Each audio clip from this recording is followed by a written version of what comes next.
dari kelompok 1 akan menguraikan fungsi dan peran Pancasila sebagai sistem filsafat. Assalamualaikum warahmatullahi wabarakatuh. Selamat pagi, salam sejahtera bagi kita semua. Para mahasiswa yang budiman, pada pertemuan sebelumnya kita telah membahas Pancasila sebagai ideologi negara. Pertemuan kali ini kita akan membahas Pancasila sebagai sistem filsafat. Uraian akan diawali dengan menjabarkan alasan diperlukannya Pancasila sebagai sistem filsafat. Selanjutnya akan diuraikan konsep Pancasila sebagai sistem filsafat, dan uraian akan diakhiri dengan uraian mengenai dinamika dan tantangan Pancasila sebagai sistem filsafat. Mari kita mulai membahas materi Pancasila sebagai sistem filsafat ini. Para mahasiswa yang budiman, bisa jadi di antara kalian ada yang bertanya, mengapa para mahasiswa harus memahami Pancasila sebagai sistem filsafat? Singkatnya, mata kuliah pendidikan Pancasila pada tingkat perguruan tinggi menuntut mahasiswa untuk berpikir kontemplatif. Artinya, mahasiswa harus memiliki kesadaran untuk melakukan perenungan terhadap peristiwa sejarah yang memunculkan pemikiran filosofis para founding father, termasuk Soekarno ketika menggagas Pancasila sebagai filosofis Grondslag atau dasar filsafat negara pada sidang BPUPKI hingga pengesahan Pancasila sebagai dasar negara pada sidang PPKI. Berangkat dari argumen di atas, tentu para mahasiswa sekalian perlu memahami bahwa Pancasila bukan hanya teks yang harus dihafal dari mulai sila ke-1 sampai sila ke-5. Lebih dari itu, nilai-nilai filosofis daripada Pancasila harus dihayati, dijiwai, sekaligus mampu menjadi dasar bagi para mahasiswa di dalam berperilaku, baik sebagai individu, sebagai bagian dari keluarga dan masyarakat, serta sebagai bagian dari bangsa Indonesia. Itulah konsep dari Pancasila sebagai sistem filsafat, sehingga dapat menjadi jawaban dari pertanyaan pertama yang tadi mengenai alasan diperlukannya pemahaman filsafat Pancasila bagi para mahasiswa.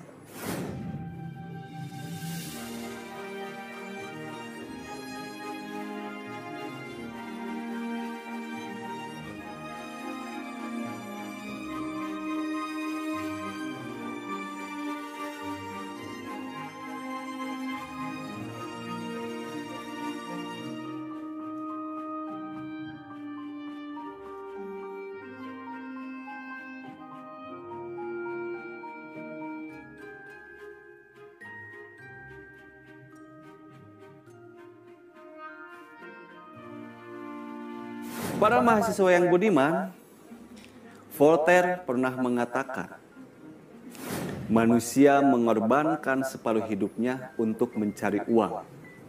Sedangkan separuh waktu lainnya justru manusia mengorbankan uang untuk meraih kembali kesehatan.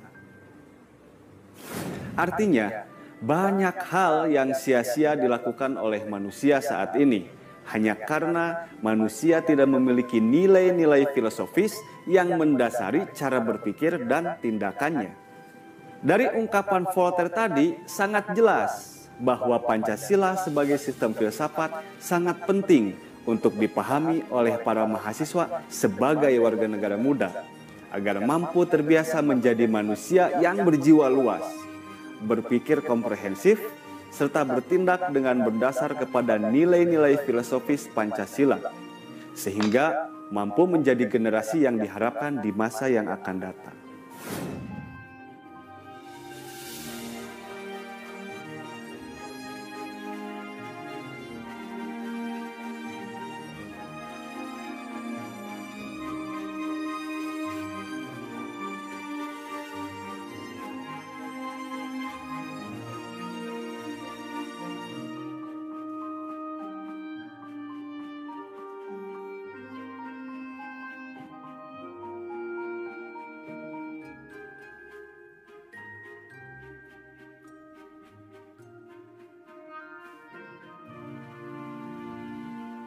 Para mahasiswa yang budiman, uraian tadi merupakan penegasan bahwa Pancasila sebagai sistem filsafat sangat penting untuk dipahami oleh para mahasiswa.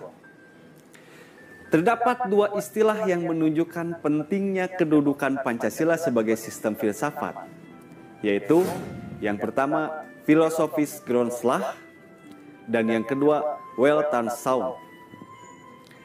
Filosofis Grundslag atau dasar filsafat negara lebih bersifat teoritis dan abstrak, yaitu cara berpikir dan memandang realita dengan sedalam-dalamnya untuk memperoleh kebenaran. Sementara Weltanschauung lebih mengacu kepada pandangan hidup yang bersifat praktis, serta tumbuh dan berkembang secara alamiah di dalam kehidupan masyarakat. Dari dua istilah yang tadi disebutkan, sangatlah jelas bahwa secara filosofis Pancasila melalui sila-silanya telah memberikan dasar filosofis bagi penyelenggaraan negara.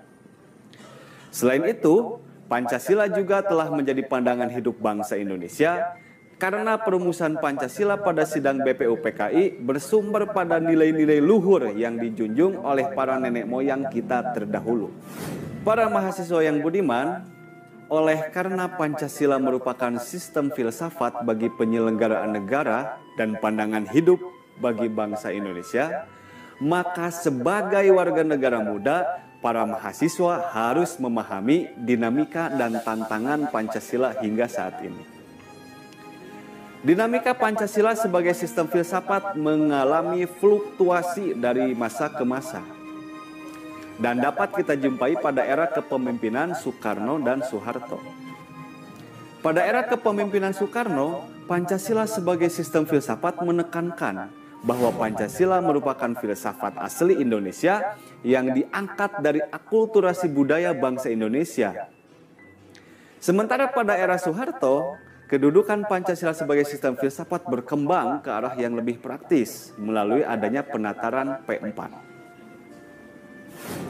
Dinamika yang berlangsung setidaknya melahirkan dua tantangan bagi Pancasila sebagai sistem filsafat. Yang pertama, adanya kapitalisme.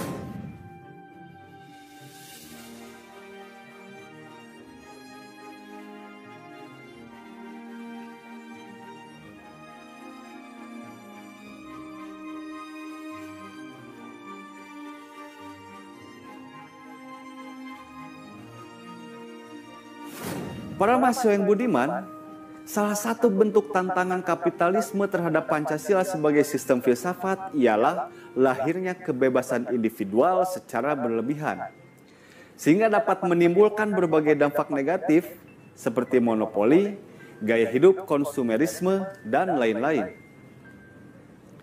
Yang kedua, adanya komunisme.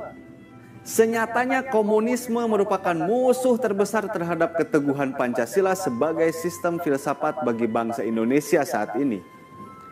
Komunisme merupakan sebuah paham yang muncul sebagai reaksi atas perkembangan kapitalisme sebagai produk masyarakat liberal. Salah satu bentuk tantangan komunisme terhadap Pancasila sebagai sistem filsafat ialah dominasi negara yang berlebihan sehingga dapat menghilangkan peran rakyat dalam kehidupan bernegara.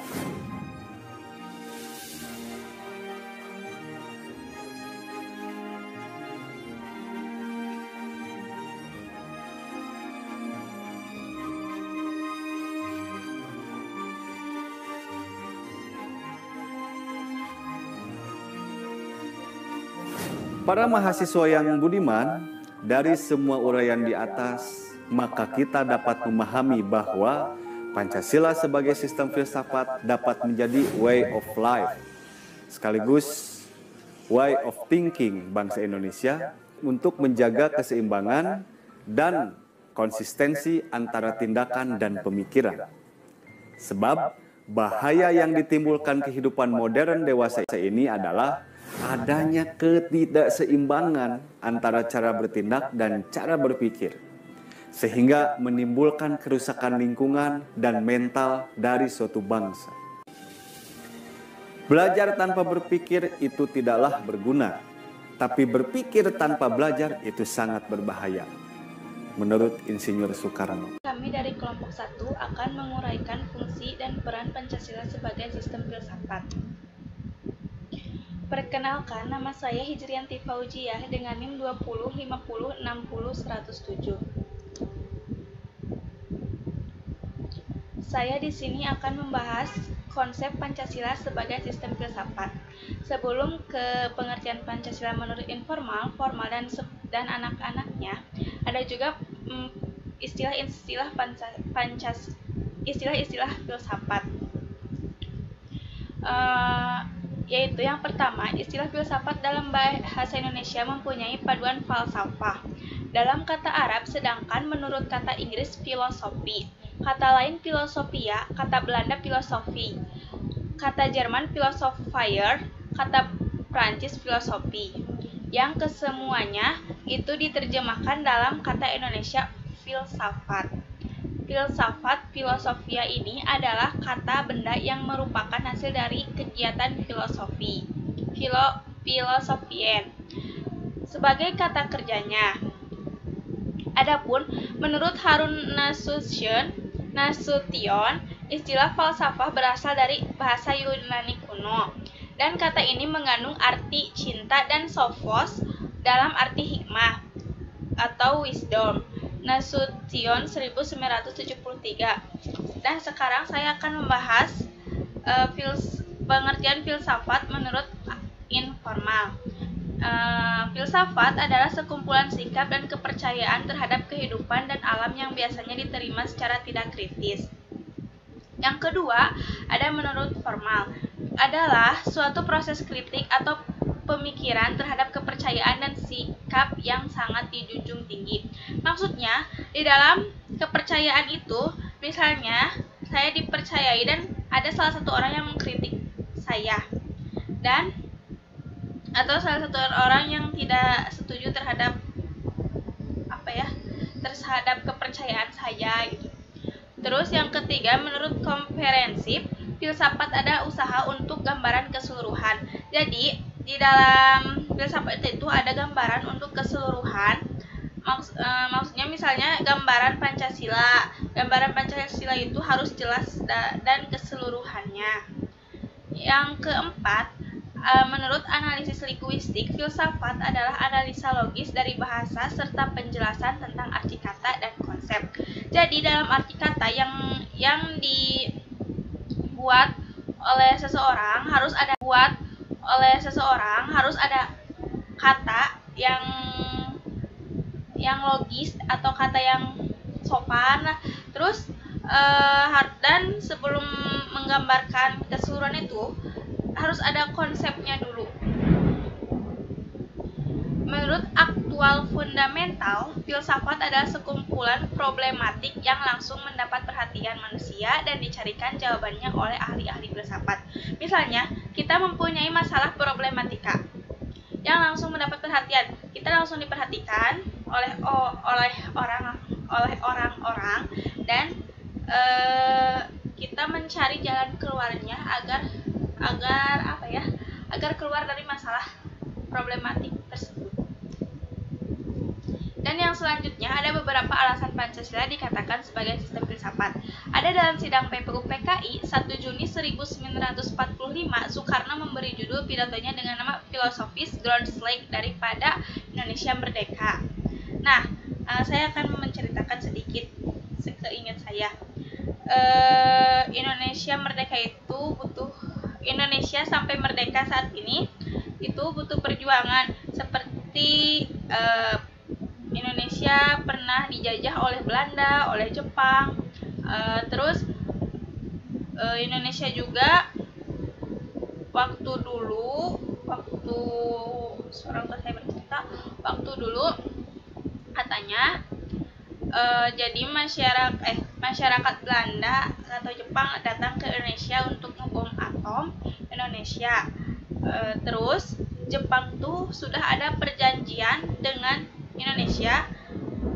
Perjanjiannya Indonesia akan merdeka. Terus ada sekumpulan PKI yang datang ke Indonesia, dan di sana PKI menyerang para pejabat Indonesia, para pejuang Indonesia untuk mereka seperti Soekarno dan sebagainya. Itu dibunuh oleh PKI, dibunuh sampai mati. Dan adapun museum masih ada sampai sekarang juga, namanya itu Lubang Buaya. Di situ ada ceritanya mengapa ini dibunuh, mengapa gini. Di situ pun ada ceritanya. Dan banyak patung-patung para pejuang waktu dulu. Kedua, menurut Nur Bakri, patung-patung para pejuang waktu dulu.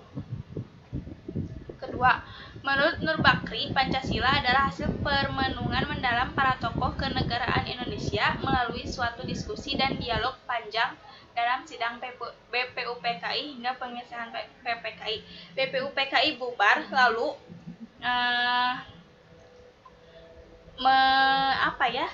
membuat rapat meja bundar, kalau nggak salah itu juga ya. Terus digantilah oleh PPKI atau disebut Piagam Jakarta kalau nggak salah. Yang ketiga, menurut sastra Prateja, Pancasila menjadi ideologi negara. Pancasila adalah dasar politik yang mengatur dan mengarahkan segala kegiatan yang berkaitan dengan hidup kenegaraan seperti perundang-undangan, pemerintahan, dan perekonomian nasional. Dan selanjutnya akan dibahas oleh Dinan.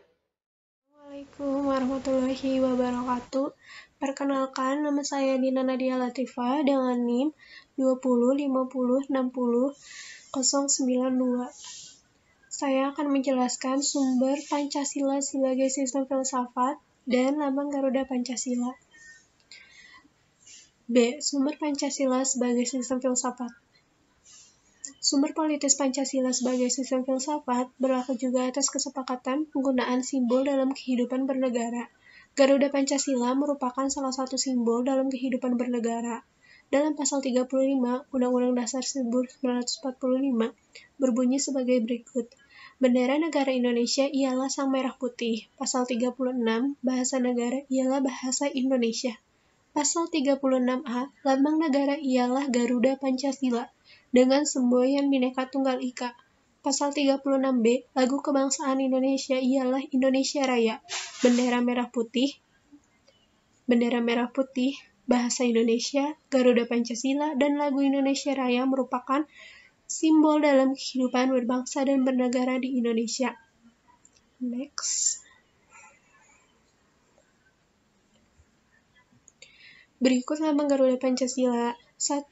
Garuda Pancasila sendiri adalah burung Garuda yang sudah dikenal melalui mitologi kuno dalam sejarah bangsa Indonesia, yaitu kendaraan Wisnu yang menyerupai burung elang Raja Wali. Garuda digunakan sebagai lambang negara untuk menggambarkan bahwa Indonesia ialah bangsa yang besar dan negara yang kuat. 2. Warna keemasan pada burung Garuda melambangkan keagungan dan kejayaan. 3. Garuda memiliki paruh, sayap, cakar, dan ekor yang melambangkan kekuatan dan tenaga pembangunan. 4. Jumlah bulu Garuda Pancasila melambangkan hari jadi proklamasi kemerdekaan Indonesia pada 17 Agustus 1945. Di antaranya 17 helai bulu pada masing-masing sayap, 8 helai bulu pada ekor, 19 helai bulu di bawah perisai atau pada pangkal ekor, dan 45 helai bulu di leher. Terima kasih dan akan dilanjutkan oleh Assalamualaikum warahmatullahi wabarakatuh. Perkenalkan, nama saya Priscilia Nida Nazifah dari kelompok 1 yang akan mempresentasikan esensi dan urgensi Pancasila sebagai sistem filsafat. Pancasila sebagai filsafat bangsa dan negara Republik Indonesia mengandung makna bahwa setiap aspek kehidupan kebangsaan, kemasyarakatan, dan kenegaraan harus berdasarkan pada nilai-nilai. Di sini ada 5 nilai-nilai. Yang pertama ada ketuhanan, yang kedua ada kemanusiaan, yang ketiga ada persatuan, yang keempat ada kerakyatan, dan yang kelima ada keadilan. Dan adapun hakikat-hakikatnya, yang pertama ada hakikat sila ketuhanan terletak pada keyakinan bahwa Tuhan adalah prinsip utama dalam kehidupan semua makhluk. Yang kedua, hakikat sila kemanusiaan terletak pada manusia monopluralis yang terdiri dari susunan kodrat atau jiwa raga. Sifat kodrat yaitu makhluk hidup sosial, dan kedudukan kodrat yaitu makhluk pribadi yang otonom dan makhluk Tuhan. Yang ketiga, ada hakikat sila persatuan terletak pada semangat kebangsaan. Rasa kebangsaan terwujud dalam bentuk cinta tanah air.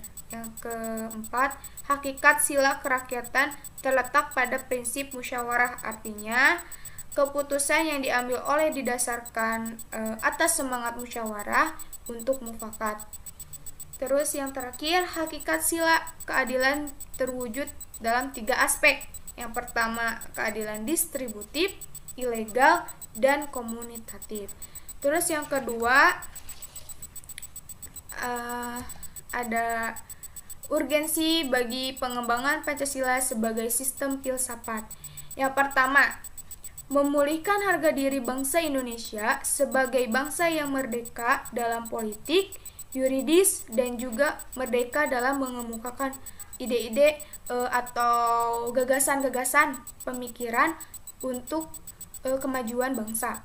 Terus yang kedua, ada membangun alam pemikiran yang berakar dari nilai-nilai budaya bangsa Indonesia sendiri sehingga mampu dalam menghadapi berbagai ideologi dunia, di mana negara Indonesia sangat terkenal dengan budaya dan bangsa yang beraneka.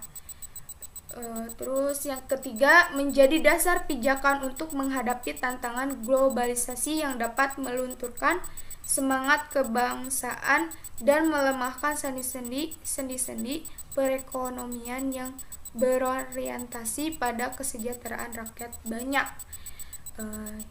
Jadi bahan pijakan untuk menghadapi segala tantangan globalisasi yang dihadapi bangsa Indonesia. Terus yang keempat, menjadi way of life sekaligus way of thinking bangsa Indonesia untuk menjaga keseimbangan dan konsistensi antara tindakan dan pemikiran. Artinya way of thinking bangsa Indonesia ini harus ditanggungjawabkan secara logis dan diterima secara akal sehat. Jadi way of life atau pandangan hidup menjadikan petunjuk arah dalam aspek kehidupan masyarakat dan bangsanya. Cukup sekian dari saya, mohon maaf bila ada kesalahan. Wassalamualaikum warahmatullahi wabarakatuh. Hai, saya Siva Dwi Narahma akan menjelaskan tentang fungsi dan peranan Pancasila sebagai sistem filsafat. 1. Pancasila bertindak sebagai dasar negara. Artinya Pancasila sebagai pedoman, sebagai acuan bangsa Indonesia dalam kehidupan bermasyarakat, berbangsa, dan bernegara. 2. Pancasila bertindak sebagai ideologi negara. Ideologi berasal dari kata idea yang artinya ide dan logos yang artinya ilmu. Artinya Pancasila sebagai ide atau gagasan bangsa Indonesia guna mencapai cita-cita bangsa Indonesia. 3. Pancasila sebagai falsafah bangsa. Falsafah dapat diartikan sebagai pemikiran untuk dijadikan sebagai pandangan hidup. 4. Pancasila sebagai dasar hukum. Artinya segala hukum, segala perundang-undangan yang ada di Indonesia harus berdasarkan dari Pancasila dan tidak boleh bertentangan dengan Pancasila. 5. Pancasila sebagai sumber norma. Pancasila dapat dijadikan sebagai sumber pembentukan norma etik atau yang kita sebut norma moral. Karena nilai-nilai Pancasila itu adalah nilai-nilai norma etik. Oleh karena itu, Pancasila juga dapat diwujudkan ke dalam norma-norma etik. Nah, selanjutnya, norma-norma etik ini dapat digunakan sebagai pedoman, sebagai acuan kita dalam berperilaku dan bersikap dalam kehidupan berbangsa dan bernegara. 6. Pandangan Pancasila sebagai pandangan luhur bangsa. Artinya, tentu saja pandangan hidup bangsa Indonesia harus berpedoman. Berpedoman kepada apa? Ya tentunya kepada Pancasila, agar terciptanya, agar tercapainya kesejahteraan lahir dan batin dalam kehidupan bermasyarakat, berbangsa, dan bernegara. 7. Pancasila sebagai cita-cita bangsa. Seperti yang kita ketahui dalam pembukaan UUD 1945 di alinea kedua, terdapat cita-cita bangsa, yaitu rakyat yang merdeka, bersatu, berdaulat, adil, dan makmur. Ya. Selanjutnya, tujuan Pancasila sebagai sistem filsafat. 1. Menciptakan bangsa yang religius dan taat kepada Tuhan Yang Maha Esa, seperti dalam Pancasila poin ke-1. 2. Menjadi bangsa yang menghargai hak asasi manusia, seperti yang dirangkum dalam HAM dengan Pancasila sebagai dasar negara kita. 3. Menjadi bangsa yang nasionalis dan mencintai tanah airnya, yaitu tanah air Indonesia. Tentu saja kita harus mempunyai rasa yang nasionalis ya. 4. Menjadi bangsa yang menjunjung keadilan baik secara sosial maupun ekonomi, seperti dalam Pancasila poin ke-3. 5. Untuk menciptakan bangsa yang menjunjung tinggi demokrasi, seperti dalam Pancasila poin ke-4. Ya,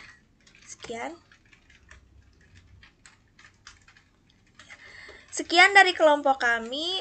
Salah kata mohon dimaafkan.